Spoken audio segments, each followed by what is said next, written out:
एक छलावा एपिसोड 8। 30 साल बाद चंद्रशेखर ने पहली बार सच बताया। धीमा पियानो, अस्पताल के मॉनिटर की बीप, फिर हल्का रहस्यमयी संगीत शुरू होता है। नरेटर धीमी और गंभीर आवाज। आज उस घटना को पूरे 30 साल हो चुके थे। मैं फिर उसी अस्पताल में था। वही कमरा, वही सफेद दीवारें, वही खिड़की, और उसी खिड़की के पास बैठा था मेरा मित्र चंद्रशेखर नाथ। उसकी आंखों में आज भी वही डर था जो मैंने 18वीं रात देखा था। लेकिन उस दिन कुछ अलग था। डॉक्टर के जाने के बाद उसने पहली बार खुद मेरा हाथ पकड़ा। उसकी हथेलियां ठंडी थीं, आवाज कांप रही थी। वो बोला, अजीत, आज मैं तुम्हें पूरी बात बताऊंगा। मैं बिना कुछ बोले उसके सामने बैठ गया। कुछ पल तक वह खिड़की के बाहर देखता रहा, फिर धीरे धीरे बोला, तुम्हें याद है, तुमने उस रात अपनी आंखें बंद कर ली थीं। मैंने सिर हिलाया। वह बोला, लेकिन मैंने ही की थी। कमरे में सन्नाटा छा गया। चंद्रशेखर ने गहरी सांस ली, फिर बोला, जब वह विशाल आकृति बंजारे के सामने खड़ी थी, मैं लगातार उसी को देख रहा था। पहले मुझे लगा वह केवल बंजारे से बात कर रही है, लेकिन कुछ देर बाद उसने अपना चेहरा मेरी तरफ घुमाया। मैंने बीच में पूछा, क्या तो पक्के हो? उसने मेरी ओर देखा। उसकी आंखों में आंसू थे। मैं उस पल को भूल ही नहीं पाया। वे आगे बोला, पहले उसने मुझे देखा, फिर मुझे ऐसा महसूस हुआ जैसे वह मुस्कुराई, लेकिन वह मुस्कान इंसानों जैसी नहीं थी। उस मुस्कान में दया नहीं, केवल भय था। मैं चुपचाप सुनता रहा। चंद्रशेखर की सांसें तेज हो गई। मैंने उसे पानी दिया। कुछ देर बाद वह फिर बोला। उसके बाद मुझे लगा किसी ने मेरे कान के बिल्कुल पास आकर मेरा नाम लिया। चंद्रशेखर। कमरे में बैठे बैठे मेरे भी रोंगटे खड़े हो गए।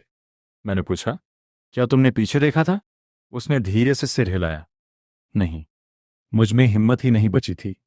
वह कुछ क्षण चुप रहा, फिर बोला, उस समय मुझे ऐसा लगा अगर मैं वहीं बैठा रहा तो मैं कभी वापस नहीं लौट पाऊंगा।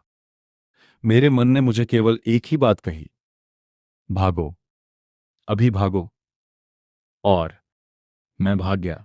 मैंने उससे पूछा, क्या तुमने कभी गुरुजी को यह बात बताई?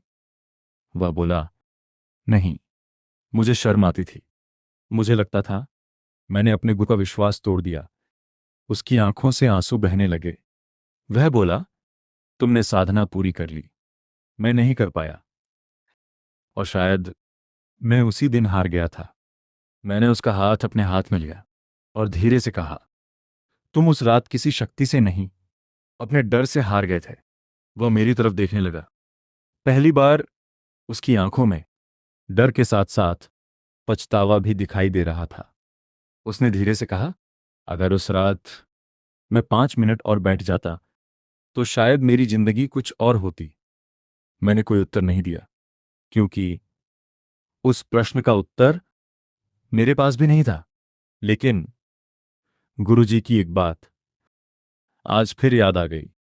साधना में सबसे बड़ी लड़ाई किसी अदृश्य शक्ति से नहीं, अपने ही मन से होती है। उस दिन अस्पताल से निकलते समय मैंने एक बार पीछे मुड़कर देखा। चंद्रशेखर खिड़की से बाहर देख रहा था, लेकिन इस बार उसकी आंखों में केवल डर नहीं था, जैसे वह 30 साल बाद अपने भीतर छिपे उस भय का सामना करने की कोशिश कर रहा हो। लेकिन कहानी यही खत्म नहीं होती, क्योंकि कुछ दिनों बाद मैंने गुरुजी से इस पूरी घटना का जिक्र किया, और गुरुजी ने जो उत्तर दिया वह मेरी पूरी सोच बदल देने वाला था। क्या वास्तव में उस रात कोई अदृश्य शक्ति थी, या यह साधना की अंतिम परीक्षा थी? गुरुजी का उत्तर जानेंगे एपिसोड 9 में। अगर आपको एक छलावा की यह कहानी पसंद आ रही है तो वीडियो को लाइक करें, चैनल को सब्सक्राइब करें और कमेंट में लिखें, डर नहीं, विश्वास। मिलते हैं एपिसोड 9 में।